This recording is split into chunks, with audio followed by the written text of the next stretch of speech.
इफ्ता साहब, आपने खुद जिक्र किया कि सूबों के साथ IMF की एक शायद ये मुतालबा है कि एक पैक्ट होना चाहिए कि कौन से ऐसे अखराजात हैं या जिम्मेदारियां हैं जो सूबों को ट्रांसफ़र हो जाएंगी या उनको करनी है, जैसे कि ज़रूरी tax. Sir, Benazir income support program के बारे में भी कुछ मीडिया रिपोर्ट्स में था कि शायद ये IMF की तरफ से मुतालबा है कि इसका ख़र्चा भी सूबों को खुद उठाना चाहिए। जी, हमारे जो आईनी स्कीम है उसके तहत ये अखराजात जो हैं ये सूबे की ज़िम्मेदारी है, ये वफाक का काम नहीं है। एग्रीकल्चर भी वफाक का काम नहीं है, लेकिन एग्रीकल्चर फर्टिलाइज़र में बहुत लंबी सब्सिडी देता है वफाक। और इसी तरह जो इनकम सपोर्ट है या एजुकेशन सपोर्ट है जो बच्चों को दी जाती है बेस्ट के थ्रू, वो भी वफाक देता है। और ये बात ये हुई थी कि क्योंकि NFC अवार्ड ने वफाक को कंगाली के दहाने खड़ा कर दिया है और उसकी वजह से बहुत ज़्यादा नोटें छापनी पड़ती हैं, जिसकी वजह से बहुत महंगाई होती है। तो फिस्कल इम्बैलेंस को ख़त्म करने के लिए अगर आप, क्योंकि शहबाज शरीफ की हुकूमत जो है वो कोई रिफॉर्म नहीं कर सकती और कोई भी इन्होंने NFC का कमीशन भी फॉर्म नहीं किया, तो IMF ने कहा चलो ये नहीं कर सकते, अगर आप रीजेक्ट नहीं कर सकते 18th अमेंडमेंट और उसको सॉरी NFC अवार्ड को, तो आप कम से कम कुछ जिम्मेदारियां सूबों पर दे दें। जो PHDP में आप छोटे छोटे अखराजात करते हैं, जो 1150 अरब रुपए इन्होंने इस साल रखे हैं, जिसमें MNAs और MPs को पैसे देते हैं, और छोटी छोटी स्कीमें गली नालों की करते हैं, वो स्कीमें आप सूबों को ट्रांसफ़र कर दें और आप जो बिस्ट के अखराजात हैं वो सूबों को ट्रांसफ़र कर दें। लेकिन इस पर कोई पेशरफ नहीं हुई और एग्रीकल्चर इनकम पे भी सीरियसली इनकम टैक्स पे भी कोई पेशरफ नहीं हुई। और वफाक ने जो खुद एक जिम्मेदारी ली थी कि हम दुकानदारों से टैक्स लगाएंगे, उस पर भी कोई पेशरफ नहीं हुई। देखें, अलमिया यह है कि इस वक्त दुनिया भर में तेल सस्ता हो गया है, खाद सस्ती हो गई है, गंदम कपास वगैरह सस्ती हो गई है, तो पाकिस्तान की दरामद कम हो गई है, पाकिस्तान की करेंसी स्टेबल हो गई है और इस हुकूमत को एक रूप मिल गया है। लेकिन इस हुकूमत ने जैसे कि एक ओथ उठाया हो कि हम कोई काम नहीं करेंगे, हम कोई भी रिफॉर्म नहीं करेंगे, तो पूरे सितंबर अक्टूबर का महीना इन्होंने ज़ाया किया सिर्फ ये कि 26वीं अमेंडमेंट हमको दे। तो अगर ये समझते हैं कि 26वीं अमेंडमेंट मुल्क के मसाइल का हल है तो फिर ठीक है, लेकिन मेरे ख्याल से मुल्क का मसाइल का हल वो नहीं।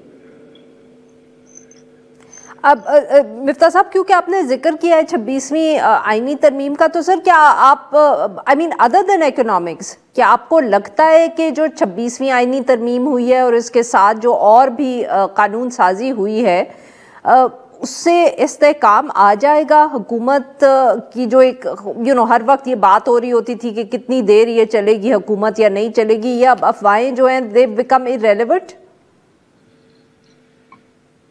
देखिए, हुकूमत तो नहीं चल रही, ठीक है, शहबाज शरीफ साहब वज़ीर आज़म ज़रूर हैं लेकिन हुकूमत तो नहीं चल रही। ये बात तो मानने की है।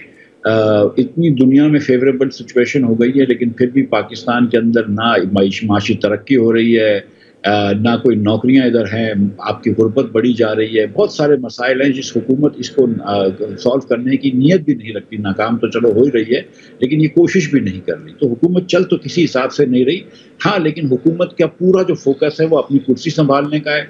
26वीं अमेंडमेंट का भी यही वजह थी कि आप जुडिशरी को अपने मातहत कर लें ताकि वो आपके फॉर्म 47 पे इलेक्टेड जो MNAs हैं, जो कि ज़्यादातर हैं, उनके बारे में ट्राइब्यूनल केसेस ना कर सके। और जो दूसरी एक्सटेंशन वगैरह करी है, आपके ख्याल से अगर ये पाकिस्तान का इस वक्त मसला है कि आम पाकिस्तानी का मसला ये है कि प्राइम मिनिस्टर साहब यहाँ पे कितने अरसे रहते हैं या दीगर लोग यहाँ पे कितने अरसे रहते हैं, तो फिर ठीक है। लेकिन मेरे ख्याल से आम पाकिस्तानी का मसला इस वक्त रोजगार है, इस वक्त महंगाई है और बिजली का बिल है। सर, ये बताएं कि आप लोगों ने भी, आपने शायद अब्बासी साहब ने जमात तो लॉन्च की, मगर उसके बाद if you allow me to say it sir, कुछ नज़र नहीं आया सिवाय कि आप लोग भी अब आ जाते हैं टॉक शोज़ में और सियासतदानों की तरह। कोई तनकीद हो रही है सर कि आप लोग कुछ जिसको कहते हैं ना कि यू डिडंट अचीव मच, कि कोई आप शोर शराबा नहीं डाल पाए, कोई इम्पैक्ट नहीं क्रिएट कर पाए, क्या आप लोगों को भी ये महसूस होता है? हमारी सियासत वो नहीं है कि जिसमें हम शोर शराबा करें। हम बाहर आते हैं, शाहिद साहब आते हैं, मैं आते हूँ, जफ़र मिर्ज़ा साहब आते हैं, शेख सलाउद्दीन आते हैं, हम कोई लॉजिकली बात करते हैं कि मुल्क के ये मसले हैं कि हमारा निज़ाम हर तरीके से फेल हो गया है और जब तक इस निज़ाम को होल सेल नहीं बदलेंगे ये मुल्क आगे नहीं बढ़ेगा। हम ये बात रखते हैं लोगों के सामने और मैं समझता हूँ कि इसमें हमको पजीराई मिल रही है। बात करते हैं ना, but what next for the party?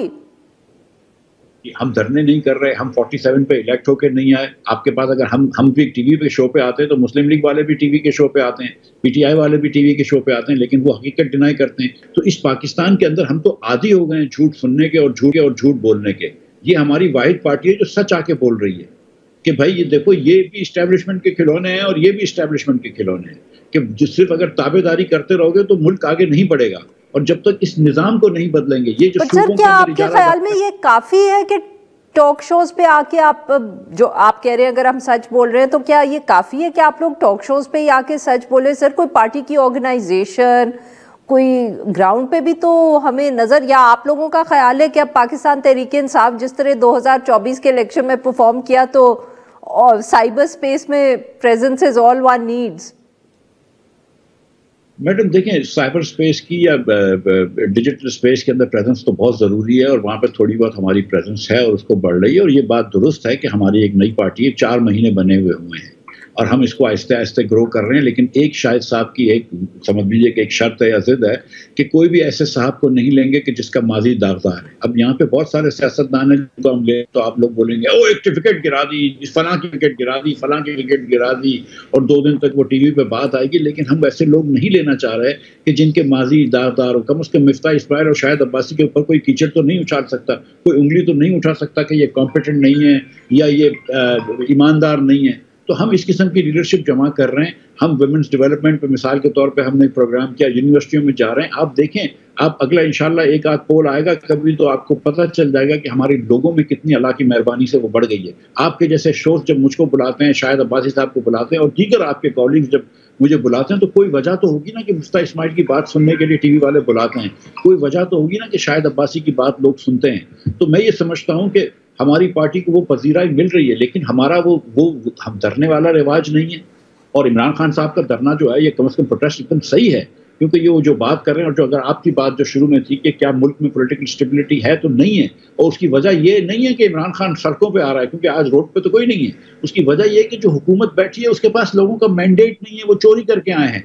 और ना सिर्फ के जैसे 18 के अंदर आरटीएस बंद हुए थे तो वो 19-20 की चोरी थी, ये 10-20 की चोरी। सर, तो फिर माफ करिएगा sir, very quickly we are running out of time. तो इस पॉलिटिकल क्राइसिस का हल क्या है आपके ख्याल में?